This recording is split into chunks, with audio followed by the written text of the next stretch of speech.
Aquí, en este lugar de la península ibérica, está Cataluña.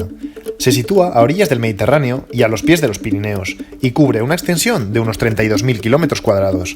¿Quieres que te cuente su proceso histórico? Pues empecemos. Vamos a remontarnos a la prehistoria. En esta época, toda la península está habitada por pueblos íberos, y también la actual Cataluña. Hasta aquí no hay historia diferenciada. Y entonces aparecen los griegos. Estos se están moviendo por todo el Mediterráneo y en el 575 a.C. llegan a la costa catalana. No invaden la zona, pero crean una colonia aquí, Ampurias, para mantener un contacto comercial. Los griegos aportan el cultivo de los cereales, la vid y el olivo, e introducen la moneda. Estamos en el inicio del desarrollo de lo que será Cataluña. 2 siglos más tarde, en el 318 a.C., llegan los romanos.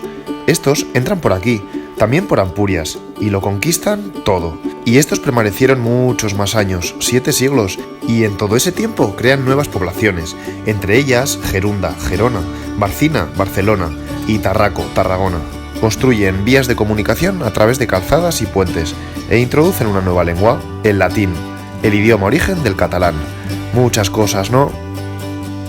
Llega el siglo V y la decadencia del Imperio Romano, y fíjate qué pasa por la zona. Primero, vienen los visigodos del norte de Europa. Pasan por Cataluña, pero no se establecen, sino que entran en el resto de la península. 3 siglos después, en el 711, llegan los pueblos árabes, y ahora ellos se hacen con casi todo el territorio. Y ves, llegan hasta Cataluña. Incluso pasan por los Pirineos, por esta zona, que es más accesible. Aquí están los francos. Pues bien, ahora la cosa se pone interesante. Para frenar la expansión de los musulmanes, su emperador Carlomagno manda sus tropas a territorio catalán y libera esta zona de los musulmanes. Crea la llamada Marca Hispánica. Su objetivo es formar una valla para evitar otra expansión.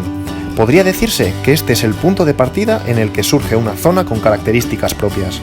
Pero este hecho tiene una peculiaridad. Te explico, los francos no gobiernan directamente en esta zona, sino que entregan las tierras a unos condes, creándose varios condados. Estos condados, aunque dependientes de los francos, tienen su propio dominio y administración. Como ves, en este momento hay 2 Cataluñas.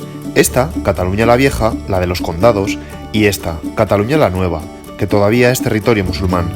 En la Vieja suceden varias cosas. Por un lado, los condados establecen progresivamente una mayor interrelación entre ellos, a través de casar miembros de una familia con la otra. Además, estos se centran cada vez más en el condado de Barcelona, que es el predominante. Paralelamente, se van independizando del Imperio Franco, que está debilitándose. Y una cosa más, se consolidan instituciones aún primitivas, llamadas usaches, que recogen costumbres y normas de funcionamiento social propias. Así que ya ves, la sociedad catalana va ganando identidad y estructura social. Llega el siglo XII. Los musulmanes van perdiendo territorio y ahora la península está dividida en reinos. Atento a la jugada. En 1137, el conde de Barcelona, Ramón Berenguer IV, se casa con la princesa Petronila de Aragón. Así que tanto Aragón como Cataluña se quedan al mando de los mismos monarcas. Pero fíjate, a pesar de esa unión monárquica, cada tierra mantendrá su lengua e instituciones. De ahí en adelante vas a oír hablar del Reino de Aragón, pero debes recordar que dentro de ese reino tenemos a Cataluña con total autonomía de gobierno. Y ahora, en esa unión monárquica con Aragón, comienza la época de expansión de Cataluña. Primero, intentará expandirse por el norte del Pirineo, pero no lo consiguen. Luego, en el siglo XIII, con Pedro I el Conquistador, se irán hacia el sur, y ahora sí, logran arrebatar a los musulmanes Baleares y Valencia. Cataluña es ahora una gran potencia marítima y comercial.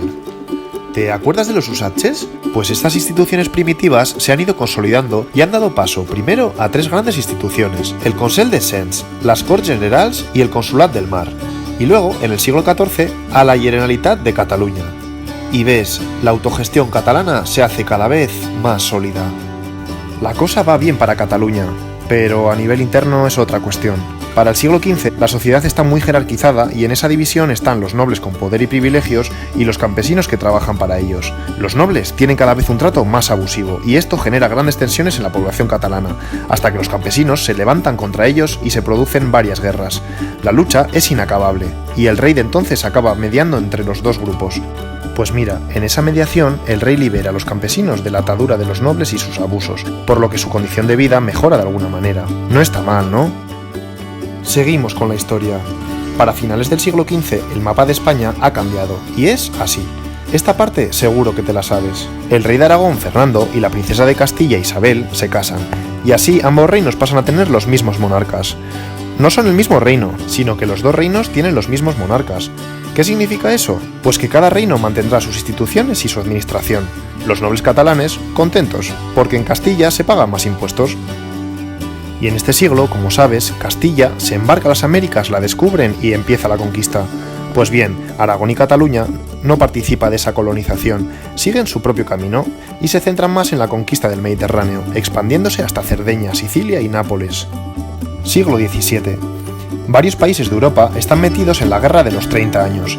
El conde duque de Olivares, digamos que la mano derecha del rey de entonces, para tener mayor fuerza y dinero en esa guerra, quiere centralizar todo, es decir, que todos los reinos tengan un mismo régimen de gobierno y paguen los mismos impuestos. Los nobles catalanes aceptan la idea, pero en Cataluña la gente del pueblo se rebela ante este hecho, porque supone la pérdida de autonomía en su administración que tantos años llevan defendiendo, y explota. Se produce la famosa Guerra de los Segadores, una dura lucha de 12 años entre el pueblo y la nobleza. ¿Qué sucede? Pues que los señores dan un paso atrás, y por tanto Aragón y Cataluña no queda asimilada por Castilla. Sigue la autoadministración. Por cierto, el himno catalá, el Segadors, proviene de esas guerras. Y ahora llega un momento importante. Siglo XVIII. Como te he ido contando en el vídeo, los catalanes a lo largo de los siglos, y a pesar de los cambios políticos, han ido conservando sus instituciones. Pues ahora lo van a perder todo. Te lo cuento, la Guerra de Sucesión. El rey de entonces muere sin descendencia. Ahora hay dos candidatos para sustituirle, un candidato de la casa borbónica y otro de la casa austríaca. El primero es mucho más centralista, es decir, con ganas de tener más control sobre todo. Y el otro da más garantías de continuar más o menos como hasta entonces, y por tanto conservan sus instituciones. Así que Cataluña lucha a favor de Austria. Y surge la guerra más o menos así. ¿Qué pasa? Pues que el candidato de Austria abandona, y los catalanes pierden la guerra el 11 de septiembre de 1714, con la caída de Barcelona. Como consecuencia de ello, el nuevo monarca borbónico le suprime las instituciones y leyes y prohíbe la lengua. Cataluña pasa a depender totalmente de Madrid.